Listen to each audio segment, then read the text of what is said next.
All right, let's go ahead and get back to the show. Our guest tonight is returning guest Rich Hoffman. Again, Rich, thank you so much for spending some time with us this evening. Glad to be here, Pat. I've got a couple questions for you. First of all, I don't, you you see so many videos and different things. I don't know if by any chance did you see the video of the what is being called the cloaked UFO over Indiana that was shot? It's only a few second video that's been replayed, but it's something very large in a cloud. Doesn't look like a hoax of any sort, but something very strange is moving around in it. Okay, let me just, is it one where a guy gets out of a truck and then goes and looks over and sees an object that comes out of a cloud, and then there's like a bolt of light around it? Yes, that one. Okay, well that's from South America. I think it was Bolivia that put it together. It was a pizza company that actually built it for a commercial. Okay. Because it sure looks good. Yeah, it's one of the good CGI clips out there, and of course it's bogus, like so many of them. But yeah, it'll be in perpetuity submitted around the internet, so you'll see it on Facebook probably about every so many months. Okay, gotcha. Because it was somebody actually emailed it to me. A couple listeners emailed it and said, "Check it out." And it looked like something up in their wagon. It was very strange, very odd. But again, you and your team, you're the experts. You probably that's gotta be the biggest pain, Rich, is sorting through all the hoaxes.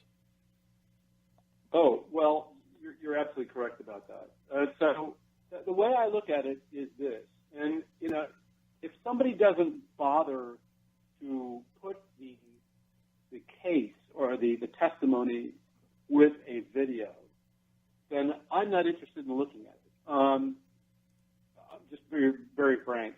So I'm not going to look at videos without any kind of factual information. First off, if you look at it in a court case, it's considered to be secondary evidence to have just the video, but it supports the testimony by the witness.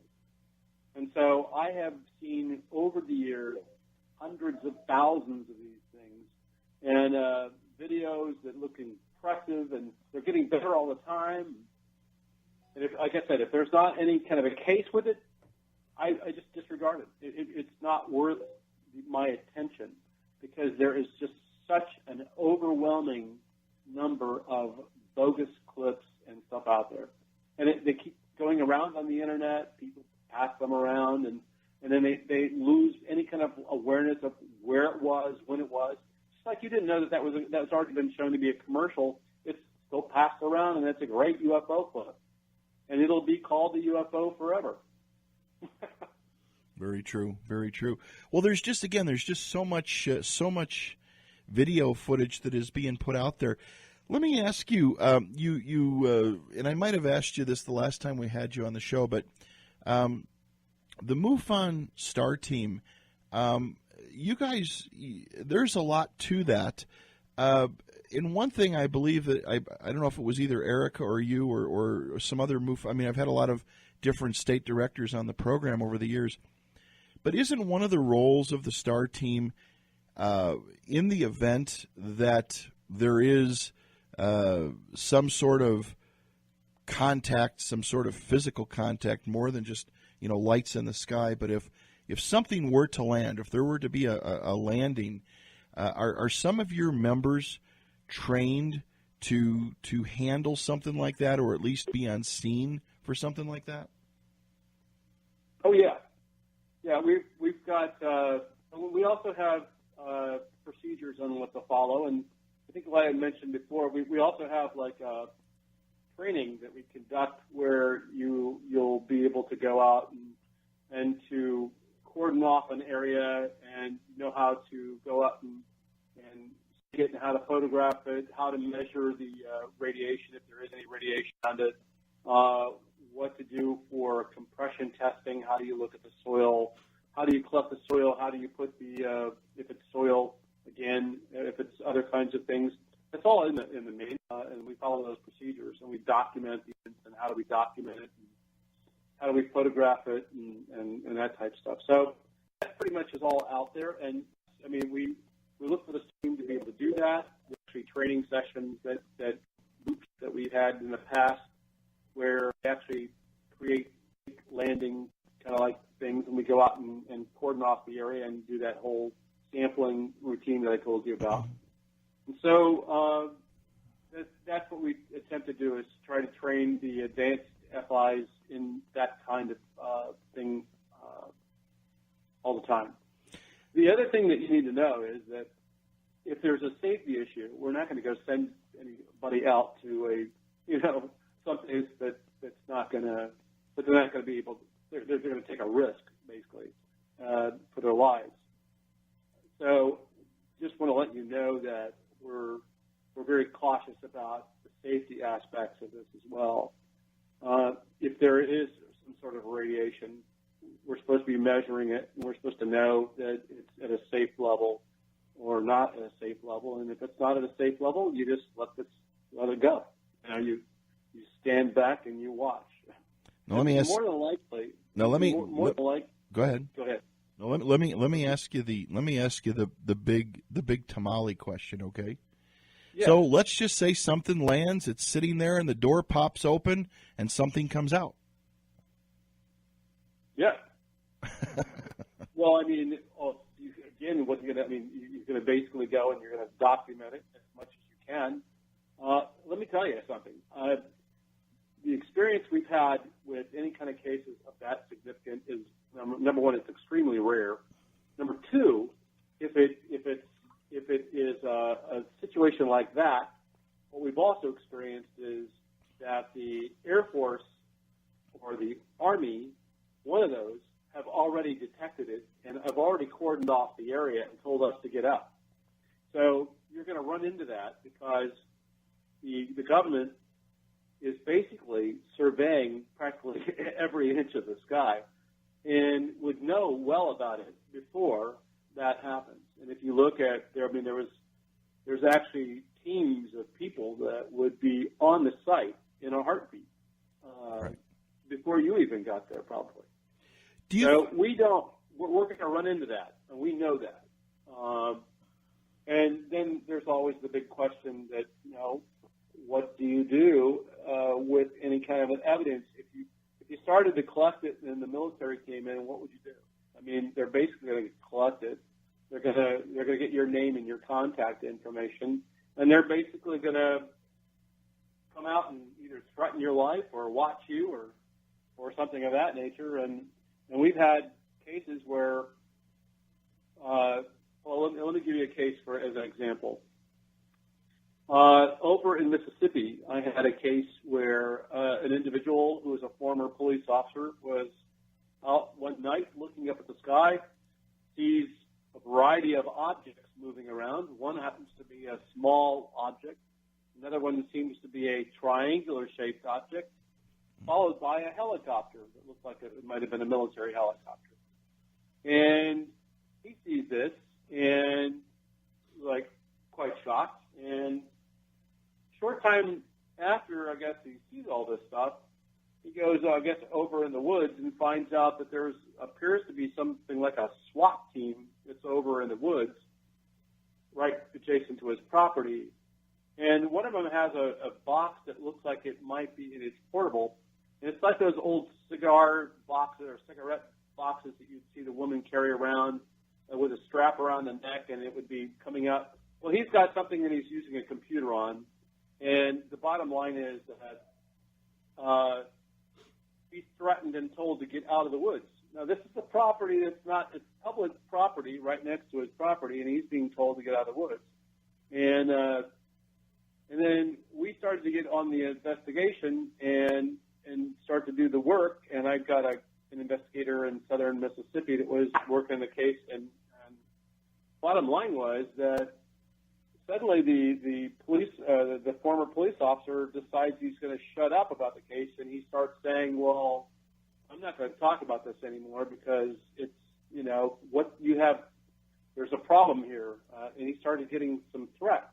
And it turned out, we found out that apparently some guy in a, black suit or something like that comes over knocking at the door and says he's holding up the email between my investigator and him in his hands and saying, "We told you not to talk about this stuff." Wow. And so I guess what I'm trying to say to you is that the government, whether they say that they're actually doing something or not, is still in control, supposed to be in control of the airspace. And that an object that would be coming in is going to be more than likely tracked and caught and detected, and there is going to be a team on the site before we probably would even get to it, especially in the case of a crash. And a landing would definitely probably yield that kind of response too. So, in your opinion, do you think they would ever turn to you for help, or again, from what you've said, just secure it as a military operation, and everybody within 10 miles better evacuate? Oh yeah, they're not going to use us at all. I mean, these are. I mean, the military teams are extremely well equipped, better than we are. I mean, we're just coming out with whatever we have, but they're trained to do that. If you look at Operation Moondust, that was a team of people that would be deployed from Fort Belvoir, Virginia. And they would be out and up in the air, and they would have had the word that some object was coming down, and they would be out there and on the scene and knew exactly what to do. And, that was their job. They're highly trained individuals. So they've got that protocol and procedure in place, and we would be told to get off the property, and they have the procedures on how to collect our names and what we do. And so I don't believe we're ever going to get that close without the military fully engaged. Yeah. Well, has there been any reports, going through all your files that you get in, Rich, has anybody reported landings of any of the sort as of recent, or not really? Not really. We haven't seen I'm hard pressed to even tell you of a case of a landing per se, like the one that I'm talking about that I investigated. I mean, that's just an extremely rare event. Right. You typically will have objects that are relatively close to the ground. You'll have objects that potentially can hit other things. For example, as it shoots up in the air, it might hit a branch. If you look at the Delphos, Kansas case, in that case, you had very much residual effects in the soil. It glowed for a period of time. It was also baked. And even 30 years later, the soil is still hydrophobic and it doesn't mix with water. And, and it had, so there was an absolute incredible effect. There are documented something close to about 3,000 to 4,000 physical effects cases and physical trace cases. And with incredible effects, that when you put them into a lab, you find out that you can't explain many of these things. What is it that did that? Why would it do what it did? Its composition, chemical composition, shows that it might be part organic and part metal. You say, well, like, how is that possible? Or it might be, and so there's these odd kinds of things you get in the way of lab results that we need to be focused on. Did you know that an oval-shaped or an egg-shaped object, for example, leaves a deeper depression than a disc-shaped object? No, I did not. And so we've actually measured the compression you get from that, and objects that are disc-shaped generally range from about 10 to 15 tons of compression, where you might have like 30 to 40 for an egg-shaped object or an ovoid-shaped object. So, and then you have the unusual cases where there's something like what people keep saying, well, it's an orb, and it basically is a translucent kind of like object that might be the size of a basketball or something like that, or even under that, And this thing comes across and it leaves actually an effect that we can measure on cars, and it lasts for a long time. It's a measurable effect. You can find magnetic kinds of things on vehicles that are impacted. You've got cases out there that have got, unusual kinds of things that you find after an object might have hit a car. Then you have the electromagnetic cases where you've got cases that suddenly go dead, or radio things don't work, or something of that nature. And then when the object leaves, they come back on. So there's a tremendous amount of cases that are on record. In fact, let me tell you something, Pat. My opinion right now, we don't have to investigate another single case. There's plenty of cases that have well-documented physical evidence, and then there's also other kinds of things out there, that radar and you name it, that we've had multi-sensory kind of capabilities and tracks on that have performed, and some of the testimony in some of the cases are just like too incredible.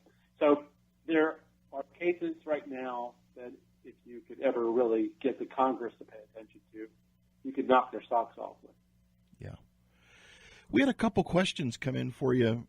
We've got a group of they're on summer break, but they still live here in Utah. We've got a group of engineering students that listen to us faithfully up at the University of Utah every Saturday night. And Cindy writes in, says, Mr. Hoffman, seen a lot of articles about NASA supposedly going to make some sort of announcement about disclosure. Do you think that's a false flag, some reporters' false news, or do you think there's some truth to it? I don't think there's any truth to it at all. To me, what they're going to say, what NASA would likely say, because NASA is just, if anything, they believe, and they've made this statement already publicly, that they believe within the next 20 years we will find some sort of evidence for life that exists on other planets, and we'll find some sort of, and they think that's probably likely within the next 20 years. Mm-hmm. Because every day you have things like Kepler and all these other satellites that are actually finding out that there's other planets out there around, and they call them exoplanets, around other potentially inhabitable zones around some stars in nearby, even in our galaxy. So we expect that we're going to find, now the thing is, the life form could potentially be something on the scale of an amoeba. Right. And I don't think that they're going to come out and say that, oh, by the way, and they're never going to say this, that the UFOs here are from the planet Arcturus or anything of that nature. I think that you're going to, it's going to be a life form that they'll find, and I think that many of these articles I see being passed around about disclosure, I don't have much confidence in. I don't see the government seeing that there's any need to make that kind of statement, right? Personally, unless they had a compelling case that was out there, like a landing or a crash that they could not cover up, right? Then you might have some disclosure. But the way that they see it right now is that they've already disclosed. You've got all the Project Blue Book files. You can look at those. We're not going to tell you about classified cases we got because it's classified. And there's a reason for keeping it classified. So, bottom line is, I don't see any reason why the government feels like it has to even disclose at all. I mean, in its mind, it's not even interested in this subject. It's more concerned about, the next war or economic things or a global catastrophe that's going to happen from the climate. That's where its attention's at. It's not at all about the disclosing of anything like a life form, unless we find some evidence, again, in the atmosphere of some sort of a planet that's far, far away. We say, oh, there's life out there. We believe that we see something, Right. Or some sort of world-moving event takes place that everybody can see it with their own eyes, and there's just no disputing it. That's right. Yeah. Yeah. Another question, Carl writes in and says, Rich, a lot of pictures and photos, not sure if they're real or photoshopped, about possibly life on Mars. Do you think they're rocks, somebody's creative Photoshop work, or just their imagination? I think it's a mixture of all three. No, I think that there's, I think a lot of people see that there are these things in photographs and try to make them into something that makes sense, and that's what the human does. Our mind is geared towards taking things and putting them into some sort of logical understanding that fits our ability to understand it and put it in context. And so we see shadows, people see faces in clouds, people see, all kinds of things in clouds, by the way.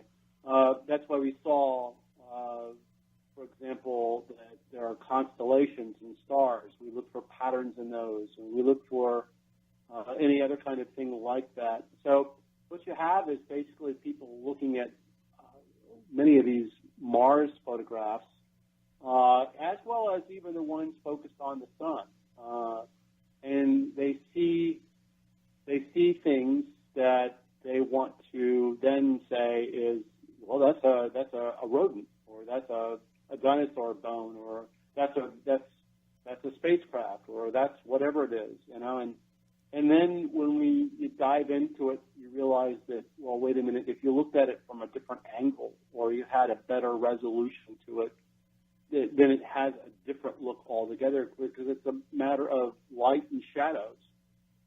And I've gone out to, I've been on vacation in Maui, for example, and we went around the island, and they all take you over to this place and say, look at that, that's a face in the mountain, and there's actually a recognized diagnosis for that. It's called pareidolia or something like that.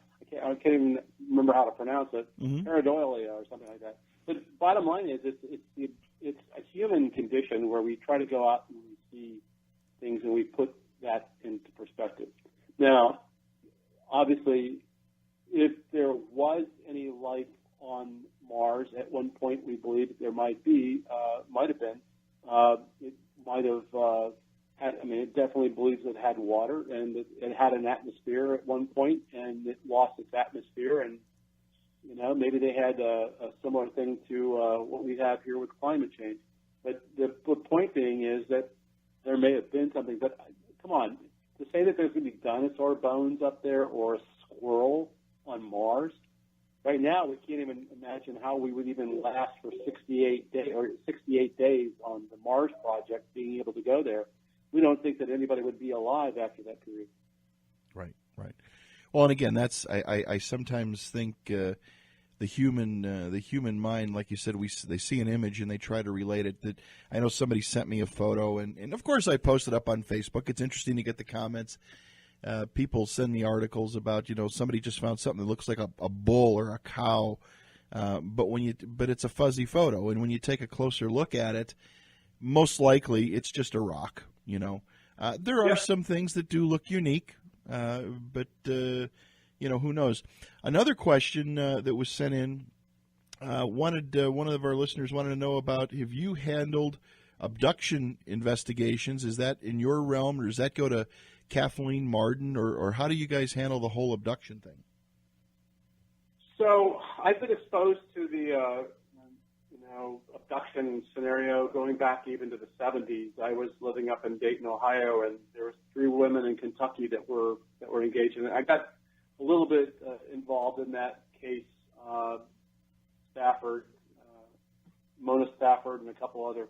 Anyway, so I've been around that.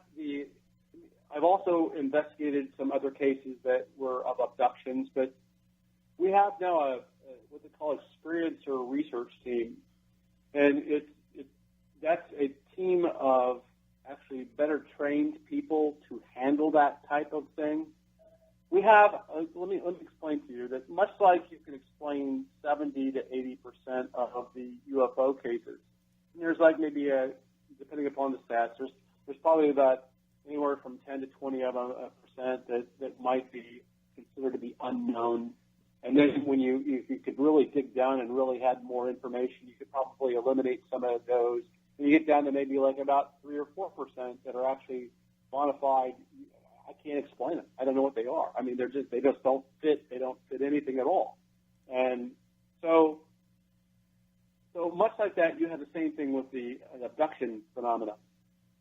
And the problem is complicated because you have a variety of things. Well, first off, it's a very immature study. We don't have a lot of time spent with these kind of things. There are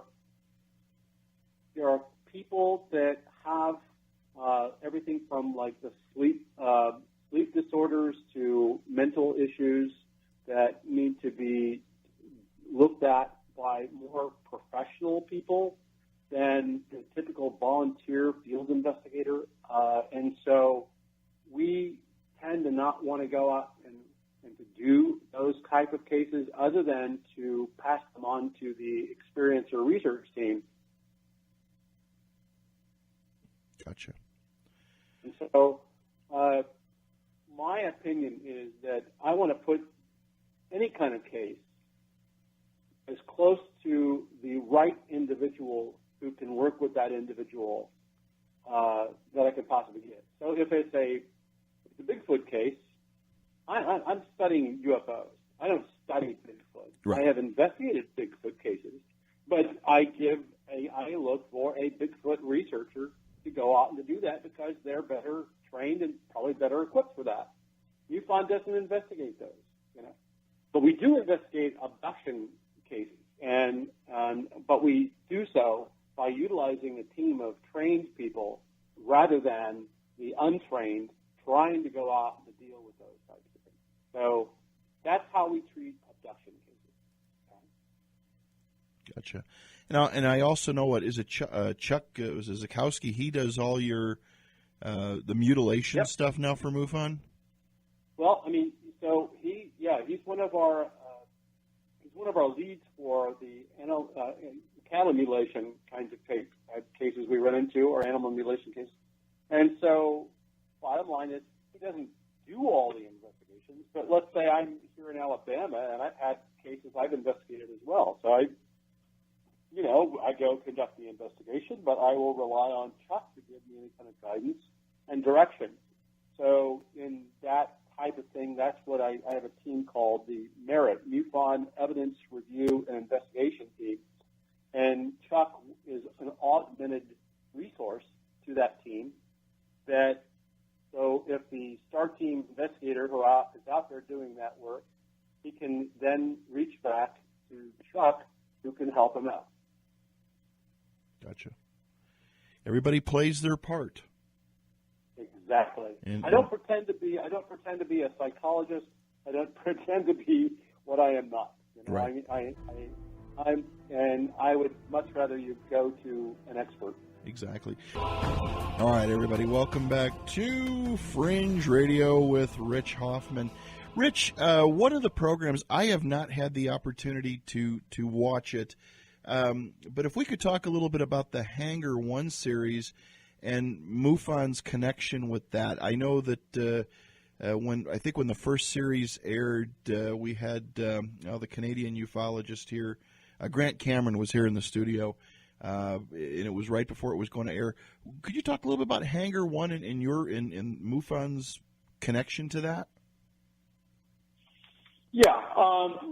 So apparently it got started a number of years ago. In fact, it was before Jan Harson got involved, and I think it even goes back to maybe the time when Clifford Clift was the director of MUFON. And so apparently we had either started to be approached about it, and anyway, the bottom line is that it was a period of like working sessions, and then you had to work with a variety of producers to be able to help to put it together. Paul Villadolid approached. Apparently, this was when we were on H2 at the time. Had been approaching us, and he was the producer, and still is. If you look back in Paul's track records, he actually put together a Disney film on the UFO kind of subject, or aliens and stuff. So he'd had some experience for even Disney on that, and so it all looked good, and we apparently got started with it, and then we're now in season 2. It was moved over from H1 to History Channel. But let me tell you a little bit. I mean, so I was involved well, I guess let me put it to you this way: that between working with a producer and trying to provide cases to help them to go in a direction, we had to work through, like, how do we do that? And we obviously started to release cases out to them. The concern was that the protection of witness identity, you certainly don't want anything to come back on a witness, and so you're always mindful about that. And then you say, well, here's a theme. Let's do a show on police officers. So you go out and you say, well, let's look for cases where we can talk to you about it, or where we can share this information, and so that's what we've been trying to do. The first season was very much geared towards, I think, introducing us, and it was also about kind of like the UFO phenomena. And if you look back at when they started this actual case, there were a whole bunch of these, like, chasing UFOs and all these people running around in fields with lights on their heads looking for UFOs, and they didn't want to create another show that was going to be that way. They didn't want another chasing UFOs kind of show. I mean, there were a whole bunch of shows on, so they figured that they had to do more of, like, the history of UFOs and some of their aspects of it. And so the first season was an attempt to try to get a feel of what do people want to hear and how are people receiving it and getting the word out. And then a lot of us kept saying that, well, we'd like to see more cases that we haven't heard. Everybody's heard about Roswell. Everybody's already heard about this other stuff. So let's get some of the cases that we've got that are out there that people haven't heard of. And so this season has been kind of focused around that. Additionally, we've added a lot more MUFON members to the actual show, and so we've actually got a lot more of those people engaged, like people like Ben Moss and Cass Nichols and a whole bunch of others that we've had on the show. And so I think that the show is maturing, and MUFON is about getting that out. We're not making a bundle on doing that at all, and so it's a lot of work, again, about us getting and going digging through a lot of our cases and case files that we have, and trying to get the word out. So are the episodes based on cases that you're currently working on? Well, no, I mean, certainly it's about cases where we can find cases that are available around the topic. So, Gotcha. Okay.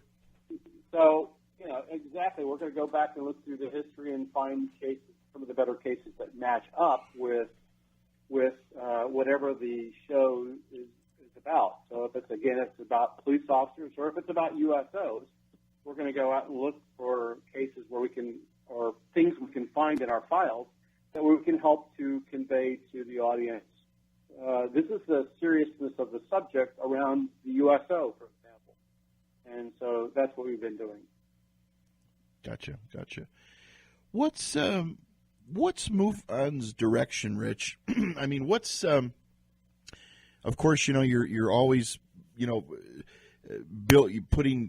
educating field investigators, bringing the right people in. Yeah. One thing I know that a couple of years ago, I just had a slight hint when there was an opening here, and it took a while to find the right person. And Erica, without a doubt, is the right person for the state director. I just had a little glimmer, a little hint about trying to maybe think about filling that role.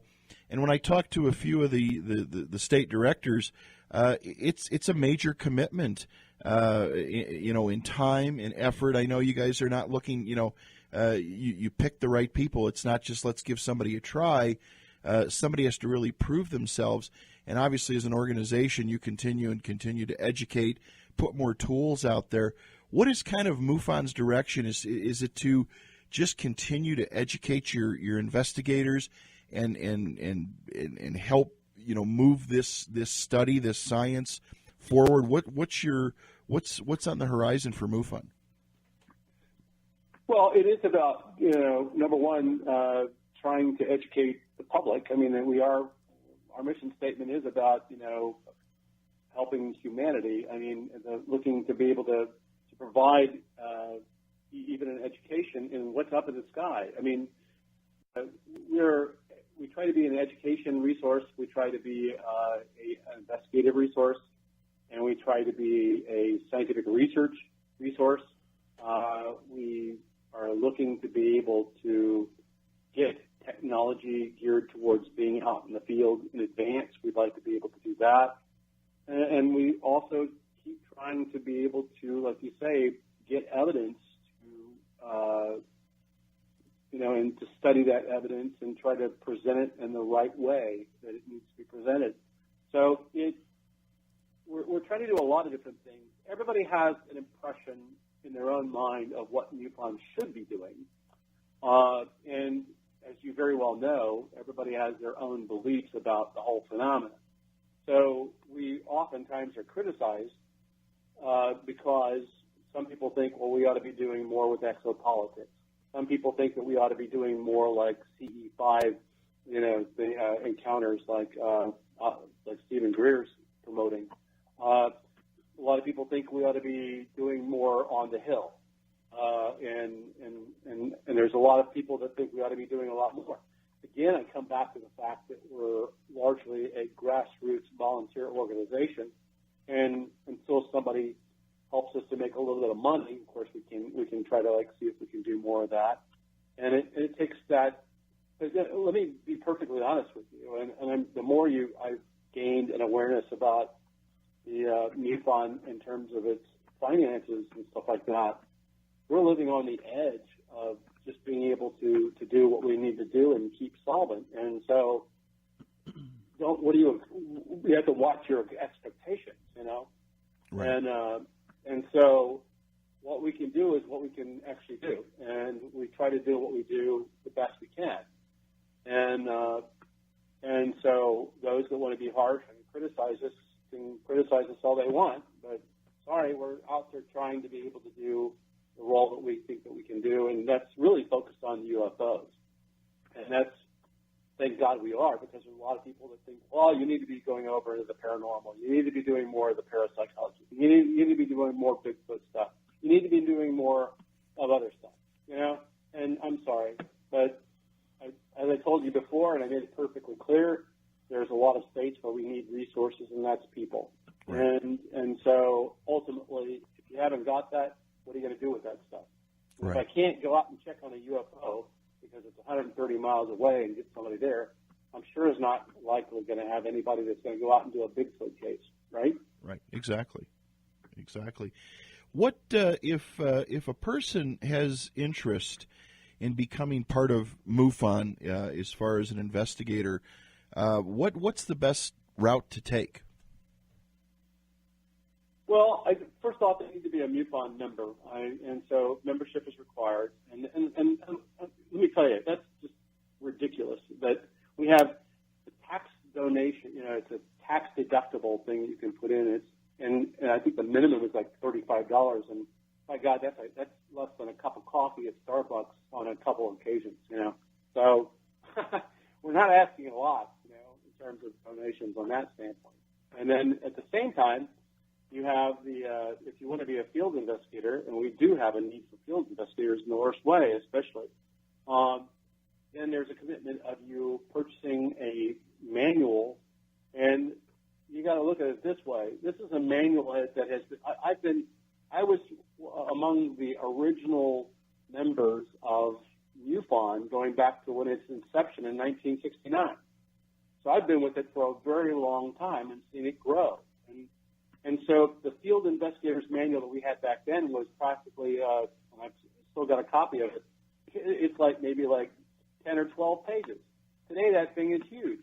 And it's got the benefit of constantly being updated,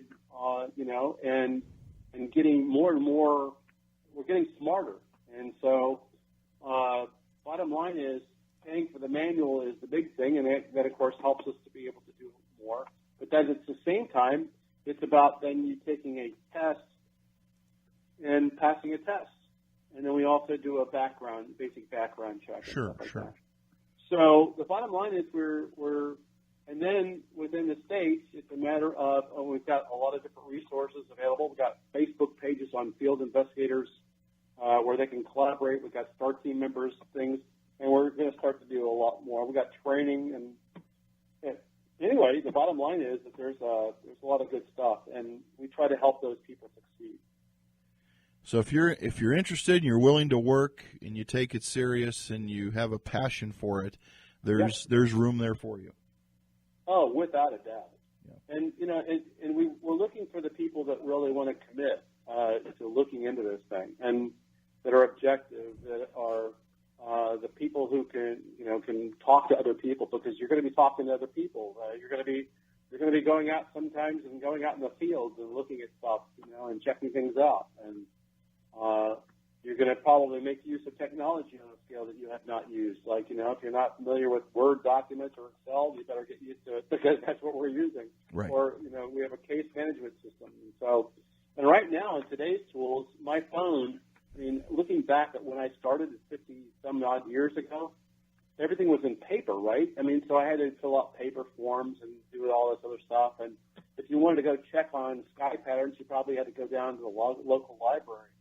Well, today I've got an iPhone that basically has got everything from telling me what satellites are directly over, to include their path, their orbital velocity, to I've got aircraft identification things that I can look at. I've got a planetarium on my iPhone. I've got more tools than you can practically imagine, and we've documented which of those things to look at, and you can do a lot from your desk right now. So bottom line is, a lot of these things can be looked at, and even get more information about cases by just getting on the computer. Right. Or on your iPhone, or whatever you got. We've only got a few minutes left, Rich. I'm going to give you just one last question before we wrap up. One of our listeners from the other side of the pond writes in and says, Rich, how many reported cases are actually visited by government personnel or alleged government personnel? A rough percentage. Do you guys ever get contacted by agencies that may feel? Yeah, no. And let me tell you, that whole Men in Black kind of thing. I probably have investigated in my 50-some-odd years something close to anywhere from, I guesstimate that it's like anywhere from 500 to 1,000 cases, right? A lot of cases in this long time. I only know of that one case that I just told you about, of that guy over in Mississippi, that I've ever run into. I've never had any exposure to anything like a government agent knocking at my door, threatening me to do something. I've never had anybody like that call me. In fact, I was going over to the Air Force and giving lectures on UFOs. So, I've never had ever that kind of exposure. And I'll be perfectly honest, I look at every case that comes in, and I don't see those things documented in those cases either. So they're a rare event, rarer than even UFO sightings. And I think that was, and I think a lot of that, right now there's no need for the government really to even do that. All I got to do is pull up a van with listening devices and I can hear everything I need. Why do I need to knock on your door? Sure. As well as I do that's out there. There's technologies out there that the military or the government has. They don't need to come knocking at your door and being dressed in black or threatening you at all. Right. very true. Rich, I want to thank you so much for being here. The year went too quick. The 2 hours went too quick. And I hope that in the fall we can get you back on again. So much more to talk about. Looking forward to it, and I encourage people to get out to Irvine and hear and see the symposium if they can. If you go to newfund.com, we advertise it up there, and we're looking forward again to being able to get the word out and have people come, and hopefully that's going to help us to be able to get a little bit more dollars in our tinfoil bucket, and we can start to do even more. So sounds good. Well, thank you for all that you do for MUFON, and again, great job, and just keep up the good work. Thank you, sir. It's always a pleasure talking with you. I missed. It's been unfortunate it's been this long, but heal up, okay? All right, take care, my friend. Be good. Bye. All right, bye-bye.